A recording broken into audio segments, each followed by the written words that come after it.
6 a.m. The future of AM radio.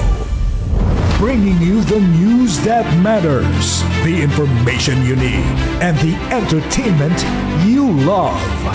Broadcasting 24/7 on Digital TV 13, 12:06 a.m.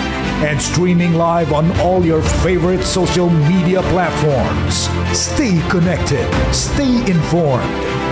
This is the 12:06 a.m. Your station, your future.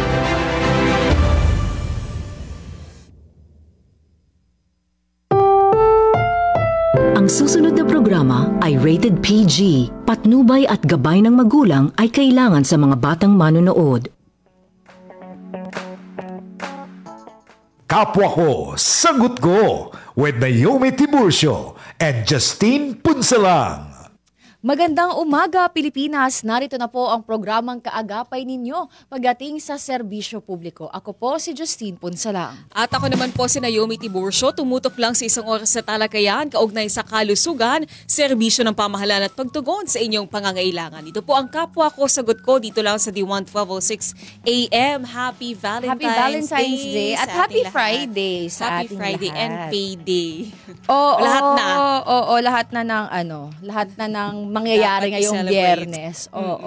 At araw ng mga puso, so take better care of your hearts. At then, hindi po tayo, we're not talking about metaphor, as in, yung puso po natin, yung ating mga organs, ang ating pangalagaan. Ayan. Tama. Kasi ang haba kaya ng pila ng mga magpapa-opera sa heart center pending. Anyway, eto po recently merong nag-viral na isang DJ na binugbog umano ng kanyang live-in partner or ng kanyang fiancé. At ito nga po ay mariing kinondenan ng women's group na Gabriela. Ito po yung pananakit sa DJ vlogger na si Jelly Au ba? Jelly Au ba ang pronunciation nito? Oo, ayan. Ng kanyang fiancé na si Jam Ignacio. Nananawagan ang grupo sa mga otoridad na magsagawa ng masusing investigasyon tungkol sa kaso. Ito yung picture niya. Grabe. Pumutok talaga yung labi niya eh. Sinugod na din siya sa ospital, no? Oo, ayan. At agad na panagutin ang kasintahan ni Jelly. Nanawagan din sila sa gobyerno para magsagawa ng aksyon laban sa karahasan sa mga kababaihan. Sa ngayon, nagsampa na ng reklamo sa NBI ang biktima laban sa kanyang partner na si Ignacio. Bukod dito si Tessa Prieto, yun yung fashion icon. Yung lagi siyang naka-extravagant clothes. Binugbog din siya ng kanyang girlfriend naman. Bago lang to? Balita din siya. Nauna yun, tapos ito yan. Or same time. Kaya maganda itong pagkakataon na ito dahil makakausap tayo from Zoom. Paano nga ba umaabot sa ganito yung dati-rati na may magandang relasyon, yung pagmamahala na nauuwi sa karahasan. Kausapin natin via Zoom si Dr. Angelo Base, isang marriage at family therapist. Good morning po, Doc Angelo, and welcome po sa Kapwa Ko, Sagot Ko. Ayan, dinig niyo na po kami, Doc? Yes, good morning po sa inyong lahat. Opo, saktong-sakto yung ating pag-uusapan dahil Valentine's Day. Kaso nakakalungkot kasi ang sad ng ating unang balita. At wait lang, as background lang din, bakit ba si Sir Angelo ang ating kinuha? Dahil meron siyang libro na ang title ay kailan ba dapat, tama ba? Kailan ba dapat maghiwalay? Parang gano'n, parang guide. Kung kailan ba dapat guide. Ayan, tamang guide sa paghiwalay. Or preserve the marriage. Kasi 'di ba usually pag nababanggit ang marriage counselor, ang gusto nila magkasama lang kayo. Paano ito nga, sir? Paano kung ang partner mo, long-term partner mo ay nananakit na? Is it healthy pa rin po na magstay doon sa relationship kung violente na? Pagbigyan ba or iiwan na talaga? Actually, sa lahat ng cases ng relationship, pag nagkaka-malfunction, ibig sabihin nagkakaroon sila ng stress sa isa't isa, both needs help. Hindi lang yung isang party ang nangangailangan ng tulong, both of them. So, pag merong nananakit sa dalawa, party, may problema siya. Meron siyang needs na hindi natatanggap. Kaya lumalabas yun by through violent act, through violent act or aggression. And yung isa naman, kahit na meron ng warning signals or warning signs, hindi siya nagre-react. So as if parang hindi naman nababalidate. So anong kulang sa kanilang dalawa? Yung proper communication. Meron akong needs na kailangan kong matanggap pero hindi ko natatanggap. Kasi naiipon lang siya, hindi siya masabi, hindi siya mailabas. Kaya yung init yung pag naiipon na siya, lumalabas siya violently or nagiging verbal assault. And sometimes, pag hindi masabi rin, nahihiya or baka kasi it's something very private, dinadaan sa init ng ulo. Then, the other party, syempre, sasagot, lalaban, mag-defense yung sarili niya, doon nagkakaroon ng violence. Tama po ba na kapag nangyari na to isang beses, halimbawa yung pananakit, yung cheating, kung ano mga masamang gawain sa relasyon, mauulit at mauulit po ito? Yes, kasi violation yan ng trust, lalo na yung infidelity, yung betrayal, that's already a violation. Ang solusyon dyan is to keep cool. Tapos meron tayong scientific studies na magkaroon muna ng physical separation, yung 6 months cooling off period na kasama rin sa ating batas, no? Which means wala mo nang pag-uusap, wala mo nang pwede silang maghiwalay ng bahay, pero within 6 months lang ang allowed ng batas. Pero kung mapapabilis nilang maayos yung kanilang concern, humingi sila ng tulong sa isang marriage counselor and both are willing to solve their marital dispute, kahit hindi na maghintay ng 6 months. Pwedeng matapos in less than a month or 2 months. Kasi depende sa pain, ano? Kung yung pain na binigay ng other party is sobrang lalim, matagal yan bago makapag-usap, bago makapag-ayos. So, yung interval may be very crucial because pwedeng may sumingit, pwedeng may mag-comfort sa kanya, which is wrong, no? Ang dapat na nag-mediate between the two of them is somebody professional. Kung hindi man, family member na very close to them or ninong-ninang who are knowledgeable nagbibigay ng guidance in this problem. Opo, pero sir, yun nga, sa iyong libro, tamang guide sa pakikipaghiwalay o pag-preserve ng marriage. So, kailan nyo po man nasasabi na hindi na pwedeng ayusin pa, na kailangan itigil na ang relasyon ng mag-partner kaysa mapa-marriage man yan, kumbaga mag-asawa or kahit mag-boyfriend, girlfriend or live-in partner pa man yan, sir? Okay. Pag meron tayong minor offense and major offense, no, sa relationship. So yung minor offense means forgivable. No, forgivable. Yung bang nila like yung before reaching the betrayal period. Minor pa 'yon, no? Dapat na agapan na. Pero pag nandoon na sa major violation, which is already infidelity or betrayal of trust, malalim na ang sugat noon. May mga warning signs before na hindi inintindi, hindi pinalampas lang. So aabot talaga yan doon sa major offense. Kaya malalim ang sugat. Wala namang tao na may gusto talagang mabetray, ano? Kaya pag ikaw yung victim, hindi mo naman kagad may heal yan na to forgive kagad. Ang hirap nun. Some people na talagang sobrang nasaktan, sobrang taas nung tiwala niya sa partner niya, yun talagang pagka sinabi niyang ayaw na. Tapos bakit po nagiging solusyon yung paghihiwalay? Kumbaga dahil ba ito para na rin sa mental health at physical health nung mga involved at nung mga bata? Kumbaga bakit parang ano bang magandang mangyayari kung maghihiwalay ang isang magpartner? Okay. Let's consider a marriage or a relationship na walang children. Madaling maghiwalay pag walang children, ano? Kasi they can just live separately and focus on their own lives, no? Pagka single or hindi pa kasal, wala pang children. Pero pag may children nang involved, Mahirap ibang usapan na to. Oo, ibang usapan na yan because the children cannot cope with their situation. Samantalang silang dalawa can cope. Marami silang resources and time to heal. Pero mga bata, walang ganyan. Walang resources to cope, to heal sa pag-aaway nilang dalawa. Hindi na naiintindihan. Oo. Kasi hindi naman tungkol sa kanila.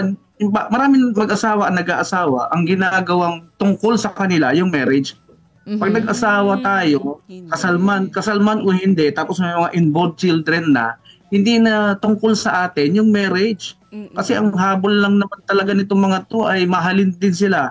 Love to love me back and respect me back. Yun lang naman ang habol nilang dalawa eh.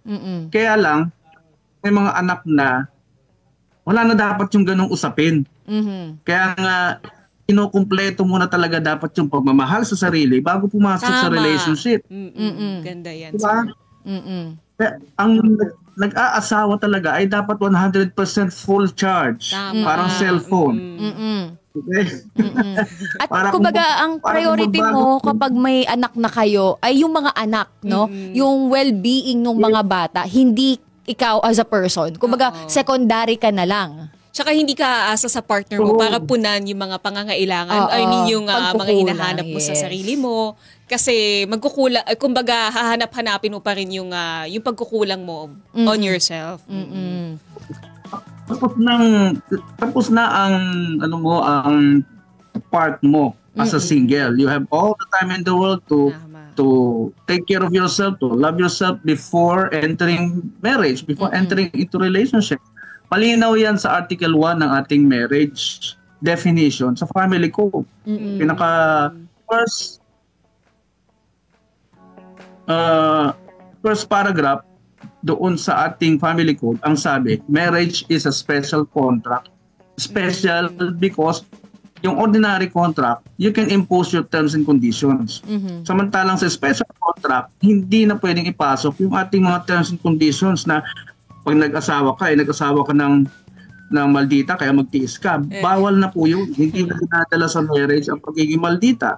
What else? Yung mga bisyo, bawal na siyang dalhin because hindi naman nakakatulong sa marriage ang alak, sugal, babae, sigarilyo. Diba? It does not give any benefit to the marriage. So bakit mo pa dadalhin? Kaya napakalinaw ang sinabi ng family code natin. Bawal na yan, special contract na because batas na ang magsasabi. Opo, sir, pero nasa article. Pero to be honest, sir, let's be honest na ang dami sa mga Pilipino yung pinipili pong magpatawad kapag po may maling ginawa sa kanila yung kanilang mga mahal sa buhay. Is this a healthy habit po, yung pagpapatawad kapag sinasaktan? Second chance. O yan, kapag niloloko ka. Basta may children involved. Ang Christianity will help you, will approach both of you to help you heal, to focus on spirituality, kasi nga, yung spirituality naman talaga ang tutulong sa tao to heal, no? To understand na ito ay challenge, big challenge sa kanila na tutulong yung mga kaibigan at pamilya na Kristiyano. Pag hindi Kristiyano, nobody will come to them and offer help. Kaya sila, wala silang nakukuha tamang impormasyon, tamang counseling, tamang guidance. They will just follow what their mind is telling them. And masakit nito, kung ano yung nakikita sa social media, kung ano yung culture na negative, yun ang babaunin nila. That's the problem. Kapag nag-rely sila sa sinasabi ng mundo. Opo. Sir, ano naman po yung resolve kapag halimbawa yung kapartner mo na nananakit sa'yo or nag-cheat sa'yo, ayaw naman makipag-usap. Kumbaga hindi niya nire-recognize na mali yung ginagawa niya. Oo. May mga taong ganun talaga. No, ito yung mga taong mas pinipilit nila yung kanilang paniniwala about relationship. Hindi humble enough to learn the marriage principles, what the law says about it, and what the author of marriage says about marriage also. yung bang mataas ang pride eh. Opo. We met a lot of people na ganyan who was not willing. Kasi nga, when that happens, masusurprise ka, merong reserve yan. Meron na naka-reserve na next action. Paano ibig sabihin nun, sir? Ibig sabihin, bakit ko pa aayusin to? Meron na akong bago. Ganun pala Ngayon, yun. sir, paano, kasi di ba may mga tao na, syempre pag in love ka kasi, hindi mo na identify kung ano yung red flags. Parang nabubulag ka ng love. Tapos alam mo yung tipo lahat ng tao sinasabi sa'yo, wag na yan, kasi masama yan, or red flag siya. Pero kailan ba nare-realize or paano mo matutulungan ang isa mong kaibigan na bulag sa pag-ibig hindi niya talaga ma-realize na may mali doon sa ginagawa ng kanyang partner? Everything starts from knowledge. Hindi lang tayo yung mga naunang nakipagrelasyon. No? Marami nang naunang nag-asawa sa atin. Andiyan ang mga scientists din to study. Bakit ba nagkakaproblema ang babae at lalaki? Pinag-aralan ang nature ng lalaki. Pinag-aralan ang nature ng babae. Ang nature pala ng babae emotional. Yung pagkakagawa sa kanya. So, dapat alam lahat ng mga lalaki yan. Na pag emotional ang creature, hindi pwedeng sabihan ng harsh words. Hindi pwedeng sabihan ng negative words. Okay? Sa lalaki naman, pag pinag-aralan din ng babae, yung nature ng lalaki, alam niya na ang number one need ng lalaki is respeto pala. So, hindi niya dapat iniinsulto yung kanyang relasyon. Hindi niya dapat sinasabihan din ng nakaka-insultong salita. Yung lahat ng ginagawa ng babae, ikukonsulta niya rin sa lalaki. Bakit? Because the man requires or expects the woman to consult them doon sa mga gagawin at mga lakad nila. They cannot control that. It's natural. The man expects the woman to submit to him. The problem with that, kapag hindi rin alam ng lalaki na merong dapat love yung kanyang pagmumonitor sa babae, meron dapat love yung kanyang ginagawang pagbabantay sa babae, it will malfunction. No? Magkakaroon talaga ng stress sa relationship because hindi nagagawa yung dapat gawin. Although, nararamdaman din ng lalaki, naturally, he should take the lead in the marriage, in the family. Pag walang love, magiging diktador ang lalaki. Yun ang requirement. Gusto mo mag-lead sa family, gusto mo ikaw lagi masunod, dapat may love. Paano mo i-expression sa partner mo, sa babae? E di, ipaalam mo lahat ng ginagawa mo para ma-involve siya, maramdaman niyang isa lang kayo. Kasi the goal is really to become one. Pero paano, sir? Isa lang kayo ng iniisip, ng sinasabi, ng balance. Ngayon kasi, sir, di ba, ang mga household kasi nag-iiba na yung dynamics nila. Dati kasi ang lalaki automatic siya yung provider, ang babae siya naman yung naiiwan sa bahay, nag-aalaga ng mga anak, ganyan. Kaso ngayon nababago po yung dynamics, ang mga babae working na rin sila, empowered na rin sila, at minsan nagiging source yun ng insecurity naman, 'di ba? Na sa mga lalaki siya yung gumagawa ng gawaing bahay, or minsan sa babae din naman na bakit nasa kanya yung responsibilidad ng pagpo-provide, at nagiging dahilan din po yun ng pag-aaway. So paano po mareresolba yung mga pangangailangan na lumalabas dahil sa modern day of living natin? Okay. Please take note na every product na nagmamalfunction is because hindi nasusunod yung design. Okay? Kaya yung na-explain ko kaninang marriage definition sa family code, that is aligned to the design of marriage. Kaya pag hindi nasusunod yung design na yun, magkakaroon ng stress sa relationship. So, kung ganyan na situation na yung lalaki ang dapat mag-provide pero hindi niya nagagawa, nagiging taong bahay siya, may capable naman talaga ang babae to produce money, to produce profit, o maging leader ng organisasyon. Ang relationship nila ay dapat masunod din. Kasi sa civil code before, lalaki talaga yung sinabing provider doon. Malinaw ang usapan. Pinasok sa atin yan ng mga colonizers, no? Sila rin nag-invento niyan, pinasok nila sa Congress natin yung rule na ang lalaki ang head of the home, at ang babae sa bahay lang, etc. During that time, konti lang ang problema because malinaw ang usapan. Ikaw ang magpo-provide, I will stay in the home, take care of our children. You bring home the bacon, you bring home money. So malinaw ang usapan ng panahon na yon. Pero nung pumasok yung family code, that was 1987. I think 88. Yeah. Pumasok ng family code, pinantay na yung obligation. Pinasok na yung male and females will contribute to the basket, to the family basket. So, pag naging batas kasi, nagiging culture yan dahan-dahan. Okay? Nagiging culture yan. So, that stems from the principle na equal ang babae at lalaki. They can both use for the family. Pero magmamalfunction pa rin yan because may limitation yung katawan ng babae. Napapagod. Kaya, kaya ginawang provider yung lalaki ng nature because binigyan siya ng kakayahan ng matitibay na buto, malakas yung resistensya, at kumbaga nilagay sa kanya yung kapasidad to do what he needs to do, what his role as a provider. Nandoon sa kanya yung ng designer ng marriage. Kaya pag napagod na yung babae, doon na magkakaroon ng stress. Bakit parang ako na lang lagi, ako na lang lahat? Di ba? Doon na talaga magkakaroon ng because again, ang produkto hindi nasusunod ang design ay magmamalfunction in the long run. Kanina pinag-uusapan po natin yung mga lapses sa mga relationship. Pero ngayon, sir, ano naman po yung bagay na makes a relationship successful naman po? Ano po yung mga kailangan? Para mapahaba at maging masaya ang relationship. Okay, unang-una, pag natutunan mo ng mahalin ang sarili mo, full charge ka na, 100%. Ang next mo nang gagawin is pag-aralan yung gusto mong makarelasyon. Pag-aralan yung kanyang nature, pag-aralan yung kanyang behavior, pag-aralan yung kanyang background. Nakafocus ka na doon sa taong yun. Because kilala mo na yung sarili mo natapos ka na sa proseso ng self-love. Okay? Pag napag-aralan mo na yung gusto mong mahalin, you know how to handle him or her. Malalaman mo. Hindi ko pala gagawin ito kasi magagalit siya. Hindi ko ito gagawin kasi it violates his nature.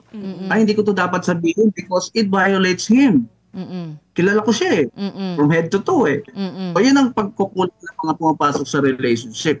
Mas kinikilala yung kanilang sarili at hindi iniintindi yung partner. Hindi kinikilala yung gustong mahalin. Kaya nag-i-expect sila, ibigay mo yung kailangan ko. Nakatutok pa rin sa kanilang sarili. Kaya ang nangyayari, may space in between. Walang nagsusupply ng need because the other party also expects to receive her need. Nakafocus sa sarili pa rin So, yun ang ating talagang problema.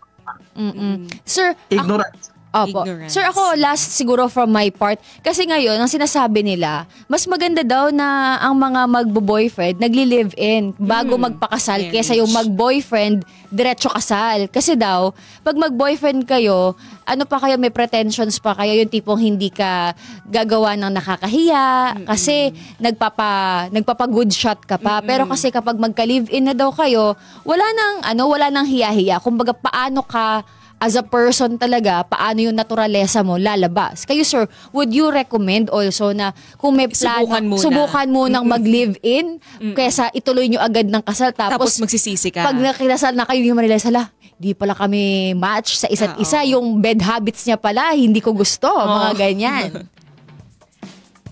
Okay, before I answer that, let me ask you a question. Sino ang laging talo sa ganyang setup? Yung babae. Sino lagi talo? Yung babae po ba? Yung babae. Siyempre yung babae. Diba?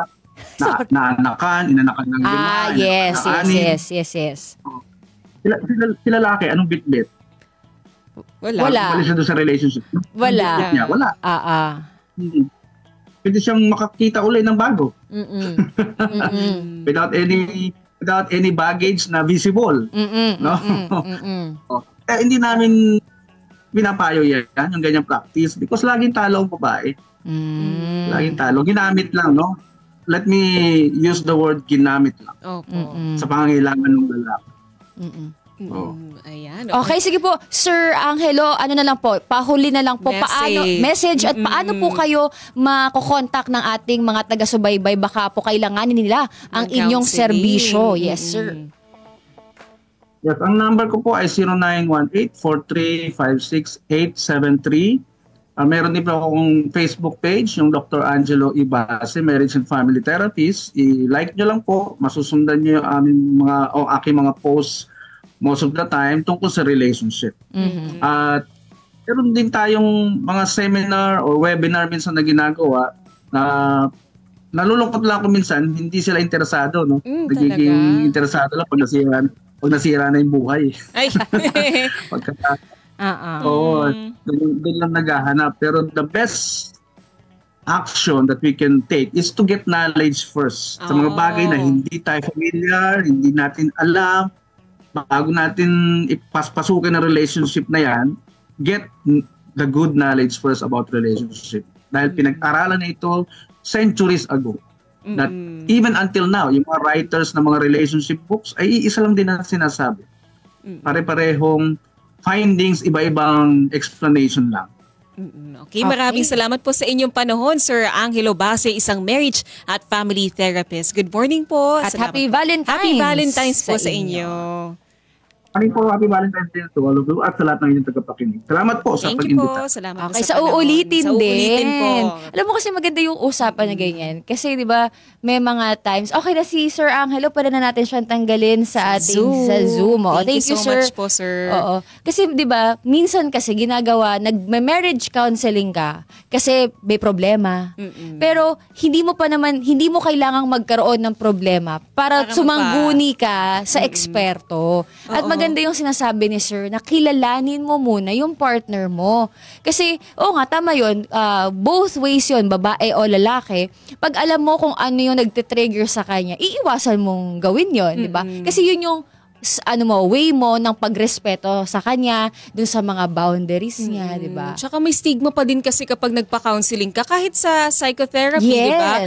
Kapag nagpa-counseling ka, ibig sabihin, alam mo yun, may problema ka na, may mental health problem ka na. Parang, kumbaga sa kanila nakakahiya, tsaka nakakaano ng pride, kumbaga. Tsaka baka sabihin nila. Yun yung ayoko magpa-counseling kasi baka kung anong sabihin nila. Di ba? Sabihin, wala naman tayong problema. Ganyan. Pero maganda rin yun kasi nga, merong objective na tumitingin sa relasyon nyo. Kasi minsan, di ba, pag kayong dalawa lang, ang ikaw bilang babae, syempre yung bias mo yung masusunod. Si lalaki, yung bias niya yung masusunod. Pero kung may ibang tumitingin na walang kinalaman sa relasyon nyo, makikita nyo siya objectively. Kasi kapag nagpahingi ka ng advice sa magulang mo or magulang nyo, syempre yung papanigan niya, sino ba? Syempre yung anak nung ganito or anak nung ganito. Syempre, halimbawa, magkaaway kayong mag-asawa, lumapit kayo sa biyenan. Syempre, si babae, yung magulang ni babae, kampi kay babae. Si lalaki, kampi kay, yung family ni lalaki, kampi kay lalaki. So, wala kayong resolve. Diba? Kaya sabi din nila na hindi daw maganda na nagkakwento sa magulang ng mga kinaayawan mo sa partner mo kasi magtatanim sila ng galit. Saka sa mga kaibigan din. Kasi hindi naman nila nakikita yung buong picture. Ang maririnig lang nila yung side mo. So, syempre, papanig talaga sila sa'yo naturally dahil ang bias nila ay bilang kaibigan, bilang kamag-anak mo. So yun, ayan, maganda yung ating mga usapin. Mag-break pa ba tayo or wag na kasi 10:44 Pwede pa ba tayong mag-break? Tanungin natin yung nasa labas. Pa-thumbs up naman kami dyan kung pwede. Pwede pang mag-break. Quick break lang. Hinga lang muna kami dito. Magtitingnan namin ang aming mga relasyon. Tsareng. Magre-reflect. Magre-reflect. At sa susunod naman po, Department of Agriculture, kumpiyansang mapapababa pa ng hanggang 30 to 40 pesos kada kilo ang presyo ng bigas. At maximum suggested retail price para sa baboy, posibleng ipatupad na sa Marso. Yan at iba pa sa pagbabalik ng Kapwa Ko, Sagot Ko. Season of Love na, mga kadiwan. Puno ng pagmamahal ang paligid. Pero, have you told your loved ones, I love you today? Love comes in every shape, form, and color. Whether it's a hug, a message, or just being there for each other. Kaya let's celebrate love sa lahat ng paraan. Sabihin na ang salitang I love you sa mga mahal mo sa buhay. A friendly reminder from the 1:12:06 a.m. ngayong Love Month. Turn up the energy and let the mobile circuit take you on an electrifying ride. Every Friday night, experience the ultimate party vibe as the hottest mobile DJs light up the airwaves. Spinning non-stop hits from 10 p.m. to midnight with The Sting and DJ Yana bringing the heat. It's a show that's guaranteed to keep you moving and grooving. Only on the 1:12:06 a.m. The future of AM radio.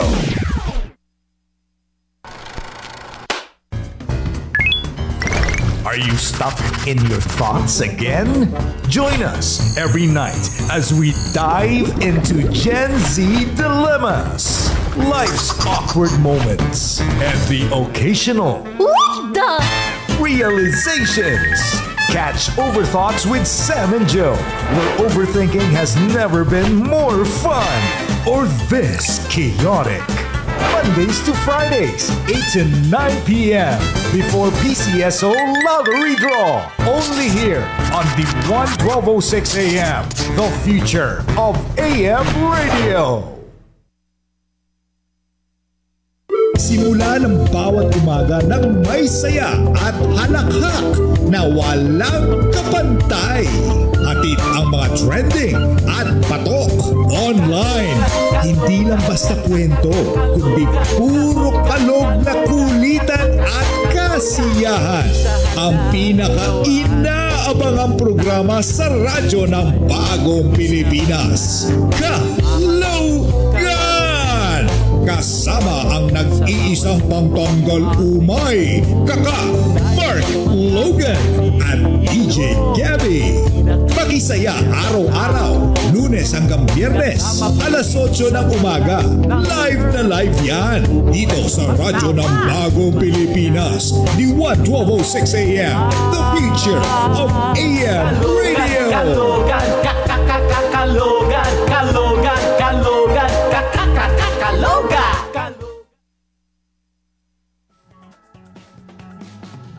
Kapwa ko, sagot ko with Naomi Tiburcio and Justine Punsalang.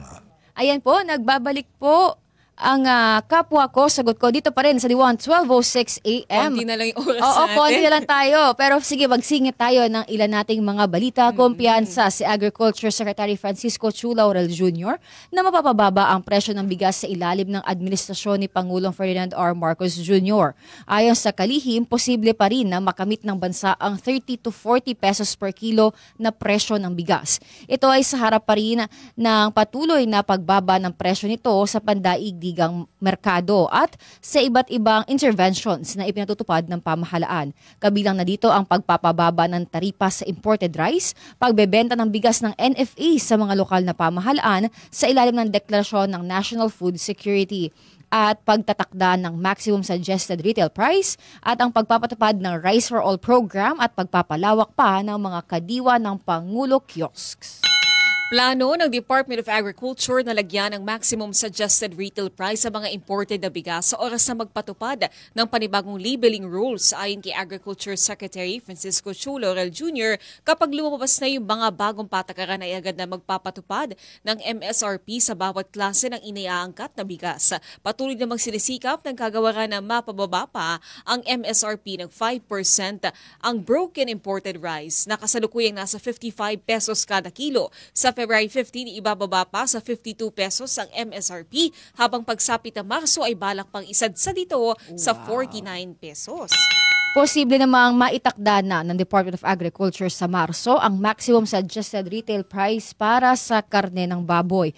Ayon kay Agriculture Secretary Francisco Chu Laurel Jr., ito ay batay sa kanilang makukuhang datos o impormasyon. Sa ngayon, base sa inisyal na ulat na nakuha ng kalihim, may nakitang problema sa retail side.